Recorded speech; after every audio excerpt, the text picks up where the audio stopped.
खुलुमबाय बेयो बड'लेण्ड इंखं टेलिभिजन दिनैनि रादाबखौ फरायदों आं मलेन बसुमतारिया दिनैनि गाहाय रादाबफोराव दं WPT बिफाना मन्त्रि इउजि ब्रह्मनि आखायाव गैलिया गोदानै बड'लेण्ड फरेस्ट फ्रेक्शन फोर्स दानो थाखाय BTC खुंथाया रायजो सोरखारनो प्रप'जल हरबाय BKWSC खुंथाया मन्त्रि इउजि ब्रह्मखौ लोगो हमदों सानथामनि गेजेरावनो सुलानि जौ बानायग्रा जायगाफोरखौ होख्रांनो मन्त्रि पीयूष हाजरिकानि बिथोन आफां आसामनि मोनथाम जिल्लायाव 24 घन्टा मोब्लिब बन्द बिटिआरआव कच राजबंशीफोरनोबो हा रैखाथि मोनथाय होनो कच राजबंशी महासभानि दाबि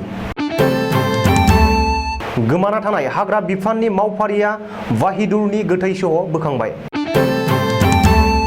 बारग' MP अनिल राजाजों लोगोसे कंग्रेसनि गासै सा 39 गोख्रों मावथिफोरा शुक्रबारखालि BJPआव हाबबाय सराइदेव पुलिसआ थिंखंआव गोबां बिबांनि गान्जाजों लोगोसे सानै गान्जा बेफारिखौ हमनो हादों धेमाजिनि गगामुगाव नखरथामनिफ्राय हालिथाम मोसौ गोमानायाव आबादारिफोरा दैज्लांनि आबाद मावनायाव फेलें जादों आसाम सोरखारा जुनारनि आफ्रिकान स्वाइन फिभारखौ होबथानो गोख्रों राहा लागोन गलाघाटआव गंसे इनोभा गारिखौ सिग्रोमनायाव पुलिसआ गोबां बिबांनि रांजों लोगोसे साथाम हमदों अलिम्पिकनि सिगां जापानाव कर'नानि साग्लोबनाया बांदों जापान सोरखारा सिमा गैयै लकडाउन फोसावबाय दानिया फैदो आबुं रादाबाव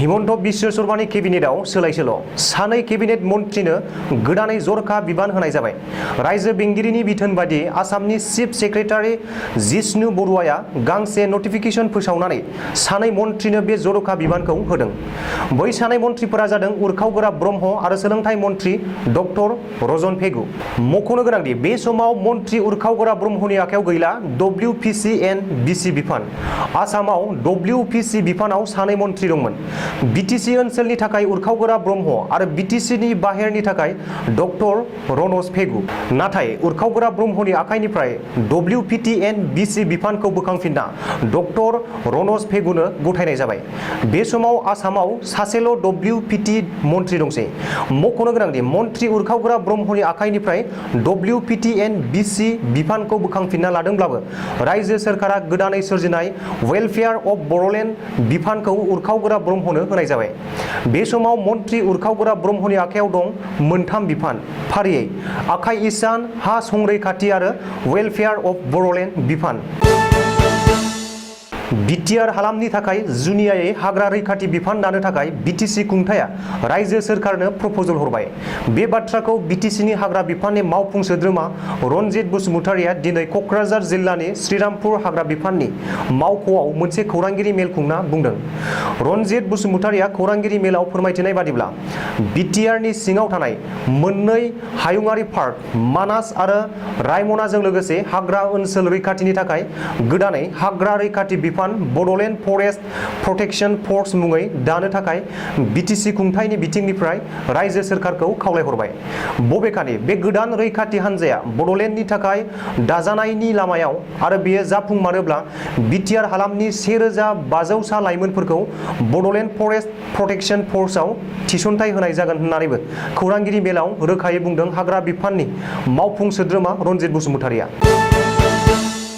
बड' कछारी वेलफेयार अट'नमास काउन्सिल सुंद'यै BKWSC खुंथाया आसामनि केबिनेट मन्त्रि उरखावगोरा ब्रह्मखौ लोगो हमदों BKWSCनि गाहाय मिहिनेश्वर बसुमतारिनि दैदेननायाव लेङाइ गाहाय रमिय' नार्जारि मासिगिरि गाम्बार मुसाहारि आरो मावफुं सोद्रोमाफोरनि मोनसे थान्दै हान्जाया आसामनि आखाइ इसान हा संरैखाथि आरो WPT एन्ड BC बिफाननि मन्त्रि उरखावगोरा ब्रह्मखौ लोगो हमदों मिथिनो हानाय बादिब्ला बे जथुमाव BKWSC खुंथाया मन्त्रि उरखावगोरा ब्रह्मजों आसाम सोरखारनि आयेनारि आफादाव सोरखारनि गुबुन गुबुन बिथांखिफोर मावफुंनायनि बागै गुवारै सावरायलायनाय जायो बबेखानि बे बिथिङाव मन्त्रि उरखावगोरा ब्रह्मआबो सोरखारि बिथांखिफोरखौ मावफुंनो थाखाय BKWSCनि खुंथायनो खोथा होयो होननानैबो मिथिनो हादों सुलानि जौ बानायनायनि हेंथायै गोख्रों राहा लादों आरो सुलानि जौ बानायग्रा जायगाफोरखौ होख्रांनो थाखाय बिथोन होदों मन्त्रि पीयूष हाजरिकाया। फैगौ सानथामनि गेजेरावनो रायजोनि गासैबो सुलानि जौ बानायग्रा जायगाफोरखौ होख्रांनो गोख्रों बिथोन होदों पीयूष हाजरिकाया। मिथिनो हानाय बादिब्ला पीयूष हाजरिकाया शुक्रबारखालि बिश्वनाथ जिल्ला बेंगिरि मावख'आव दावबायनानै जिल्लानि मावख'गिरिफोरखौ लोगो हमना खौरां लाहैयो आरो सानथामनि गेजेरावनो सुलानि जौ बानायग्रा जायगाफोरखौ होख्रांनो बिथोन होयो। बबेखानि सुलानि जौ बानायग्रा जायगाफोराव कर'ना भाइरासनि गाग्लोबनाया बांसिनदों होनना मन्थ्रिया दाबि खालामदों। बिनि थाखायनो सटिया आरो बिश्वनाथ सारियालियावबो कर'नानि गाग्लोबनाया दासिमबो खमायाखै होननानै बुंदों। मख'नो गोनांदि आसामाव कर'ना भाइरासनि गाग्लोबनाया रुइलांनो लागै हमदोंब्लाबो माखासे जिल्लाफोराव दासिमबो खमायनायनि मुं लायाखै। आसामाव पावार डिस्ट्रिबिउशन कर्परेशन लिमिटेड एबा एपिडिसिएलआ शुक्रबारखालि मावख'आरि बिथोननि जोहै फोसावदोंदि आफां आसामनि चिरां, क'क्राझार आरो बङाइगाव जिल्लायाव सनिबारनि फुं 8 रिंगानिफ्राय रबिबारनि फुं 8 रिंगासिम 24 घन्टानि थाखाय मोब्लिब जगायनाय खामानि एबा सिबिथाया बन्द थागोन। बिफाना फोसावनाय बादिब्ला सालाकाथियाव थानाय पावार ग्रिड साब स्टेशनाव सिगांनि 100 मेगावाट ट्रेन्सफर्मखौ लागायनानै 160 मेगावाट ट्रेन्सफर्मा गायसनफिननांगौ जादों। मानोना रायजो राजानो बांसिन मोब्लिब गोनांथि जानायाव सिगांनि 100 मेगावाट मोब्लिबा थोआखैमोन। बेखायनो जाहाथे उननि समाव बांसिन आरो गाहामसिन मोब्लिब सिबिथाय होनो हायो बेखौ नोजोर होनानै मोब्लिब बिफाननि एपिडिसिएलआ बे खामानिखौ मावनो गोनां जादों होननानै मिथिहोदों। लोगोसे रायजो राजानि उसुबिदायाव गोग्लैनांनायाव दुखु फोरमायनानै निमाहाबो बिदों। बिटिआर हालामाव कच राजबंशीफोरनोबो हा रैखाथि मोनथाय होनांगौ होननानै दाबि खालामदों कच राजबंशी जातीय महासभानि गाहाय नेहाथारि बिश्वजित रायआ। बिश्वजित रायआ मैया बिजनी प्रेस क्लाबाव मोनसे खौरांगिरि मेल खुंना बिटिआर हालामाव कच राजबंशीफोरनो हा रैखाथि एबा थागिबि हारिनि मोनथाय होनो थाखाय दाबि खालामदों। मख'नो गोनांदि थांनाय बुधबारखालि डक्टर हिमन्त बिश्व शर्मा दैदेननाय आसाम सोरखारनि केबिनेट जथुमाव नेपाली हारि एबा गरखा समाजखौ बिटिआर हालामाव थागिबि मोनथाय होनायखौ कच राजबंशी जातीय महासभानि गाहाय नेहाथारि बिश्वजित रायआ बरायो आरो राजबंशीफोरनोबो हा रैखाथिनि बे समान मोनथायखौ होनो नांगौ होननानै दाबि खालामो। काजिरङा हायुङारि पार्कआव गोमानानै थानाय हाग्रा बिफाननि मावफारिया वाहिदुर रहमाननि गोथै सह' बोखांबाय। शुक्रबारखालि मोनाबिलियाव वाहिदुर रहमाननि गोथै सह'खौ हाग्रा बिफाननि सावनिनि साखाथियावनो थानाय मोनसे नालानिफ्राय बोखांनो हायो। मख'नो गोनांदि काजिरङानि बागरि रेन्जआव खामानि मावनाय हाग्रा बिफाननि मावफारिया आरो सयगाव बक'नि थागिरि वाहिदुर रहमाना थांनाय मंगलबारखालिनिफ्रायनो काजिरङा हाग्रामानि हाग्रा गेजेराव गोमानानै दंमोन। बबेखानि हाग्रा बिफाननि मावफारियाखौ नागिरनानै दिहुननो आरो बोखांनो थाखाय हाग्रा बिफान आरो पुलिस बिफाना जर'खायै नागिरदोंमोनब्लाबो साननैसिम जेबो खौरां दिहुननो हायाखैमोन। तरुण गगैनि समाव 15 बोसोर दिसपुरनि गादिखौ आवग्रिबोनाय आसाम प्रदेश कंग्रेस दोलोआ दिनै लरग' थरग' जानो थांनायखौ नुनो मोन्दों। शुक्रबारखालि कंग्रेसनि बारग' एमपि आरो आसाम प्रदेश कंग्रेसनिनो बारग' गाहाय नेहाथारि अनिल राजाजों लोगोसे बारग' एमएलए शिबचरण बसुमतारी आरो कंग्रेसनि गोबां गोजौ सारियाव बिबान थानाय मावथिफोरा गुवाहाटीनि बिजेपि मावख'आव मावख'आरि खान्थिजों बिजेपि दोलोआव हाबबाय। आसाम प्रदेश बिजेपिनि आफादगिरि भबेश कलिता आरो गाहाय नेहाथारि फनि शर्मा मोनहा बिजेपि दोलोआव बोजबनानै लाबाय आरो बिसोरो दा जोंनि थाखाय हिनजाव गोदान बायदि जाबाय होननानै खौरांगिरिनि सिगाङाव फोरमायदों। ओजोंहाय अनिल राजाजों लोगोसे बयबो कंग्रेस दोलोनिफ्राय फैनायफोरा कंग्रेस दोलोनि दैदेनगिरि रकिबुल हुसैनखौ गाज्रियै सोंखारिदों। सनिबारखालि फुंनि 6 रिंगासो समाव गंसे नाम्बार प्लेट गैयै स्कुटिखौ लामायाव आवथेनानै सिग्रोमनायाव सराइदेव जिल्लानि थिंखंआव पुलिसा गोबां बिबांनि गान्जाजों लोगोसे सानै गान्जा बेफारिखौ हमनो हादों। मख'जानाय सुबुंनि मुङा फारियै मकनाथ दास 25 बोसोर बैसोनि आरो माघव दास 21 बोसोर बैसोनि होननानै पुलिसनि सुलुङाव फोरमायदों। आथिखालाव ड्राग्सनि बेरेखायै आसाम पुलिसा जेरावबो सिग्रोमनायाव गोबां जायगायावनो ड्राग्स फालांगिरिफोरा हमजागासिनोबो दं। सानजा आसाम धेमाजि जिल्लानि गगामुख ओनसोलाव बरदलै बरगाम गामिनिफ्राय आलादा आलादायै नखरथामनिफ्राय हालिथाम एबा गासै मा द' मोसौ हालुवाखौ हरनि समाव गलिनिफ्रायनो सिनाय मोनै सिखावा खावनानै लांदों। हालुवा मोसौ खावजानायनि जाहोनाव दैज्लांनि गायनाय फुनाय आबाद मावनायाव निखावरि आबादारिफोरा गोबां जेंनाजों मोगा-मोगि जानांदों।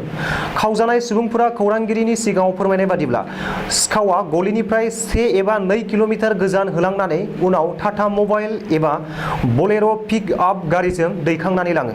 नोजोर होनो गोनांदि जाय समाव बिजेपि सोरखारा मोसौ रैखाथिनि थाखाय एसेबां राहा लादों बे समावबो मोसौ गोमाबाय थानाया थारैनो साननो गोनां। आथिखालाव आसामनि दरं जिल्लानि सिबाझार ओनसोलाव मा 242 अमाया आफ्रिकान स्वाइन फिभार बेरामजों हरखाबै थैनाय खौरांखौ खौरांगिरिया सोंनायाव आसामनि केबिनेट मन्थ्रि एबा जुनार फिसिग्रा आरो जोथोन लाग्रा बिफाननि मन्थ्रि अतुल बराया बुंदों दि आसाम सोरखारा फैगौ समाव जाहाथे मासेबो जुनारा आफ्रिकान स्वाइन फिभार बेरामजों लोमजानानै थैनो हाया बेनि थाखाय गोख्रों राहा लादों। सिगाङाव हरखाबै जेसेबां अमा थैबाय आरोबाव थैनाय नंलिया। आथिखालाव जुनार जोथोन लाग्रा बिफाना आसामनि मोनफ्रोमबो जायगायावनो साखाफारा दंसै। जुनार फिसिग्रा बयबो आबादारिफोरा गावबा गावनि ओनसोलाव सुलाद लानो एबा फोनांजाब लानो हागोन होननानै मन्थ्रि अतुल बराया शुक्रबारखालि बकाखातआव बुंबावदों। मख'नो गोनांदि बावैसो सिगाङाव नसुं रायजो मिज'रामावबो मा 2000 निबो बांसिन अमाया आफ्रिकान स्वाइन फिभार बेरामजों हरखाबै थैग्लुंदोंमोन। लकडाउननि समाव शुक्रबारखालि हराव AS-01 AM 8249 नम्बरनि गंसे इन'भा गारिखौ सिग्रोमनायाव गलाघाट पुलिसआ गोबां बिबांनि रांजों लोगोसे 3 सुबुंखौ हमनो हादों। खौरांगिरिया सोंनाय समाव हमजानाय सुबुङा गावनि मुंखौ मोजाङै खिन्थानानै लायाखै। नाथाय अब्लाबो सिं टाइटेलनि बुंना लादों। बे गारिया कार्बि आंलंनि सिलनिजाननिफ्राय गलाघाटआव जौ दखाननि रां हैनो होननानै थांदोंमोन होननानै हमजानाय सुबुङा सिमान लादों। अदेबानि बेनि गुबै जाहोनखौ पुलिसआ नायबिजिरनायनि उनावसो मिथिसिगोन। सोलिफु दाननि 23 जुलाइनिफ्राय फैगौ 8 आगस्तसिम जापानाव जानो गोनां अलिम्पिकनि सिगां कर'नानि बांद्राय साग्लोबनायखौ नोजोर होनानै जापान सोरखारा सिमा गैयै आबुं लकडाउन फोसावबाय। मानोना शुक्रबारखालि जापानाव गासै 900 निबो बांसिन सुबुङा कर'नाजों जिउ गोमानांदों। अदेबानि $1.4 मिलियन खरसा खालामनानै खुंनो गोनां अलिम्पिक गेलेनाया सोलिगोन। नाथाय बे गेलेनायखौ स्टेडियामाव थांनानै रावबो नायहैनो मोना आरो गावबा गावनि न'आवनो थानानै टिभि बायदि मोब्लिबारि बिजोंजोंसो नायनांगोन होननानै जापान सोरखारा SOP फोसावदों। दिनैनि रादाबा एसेनोसै। गोजोन्थों।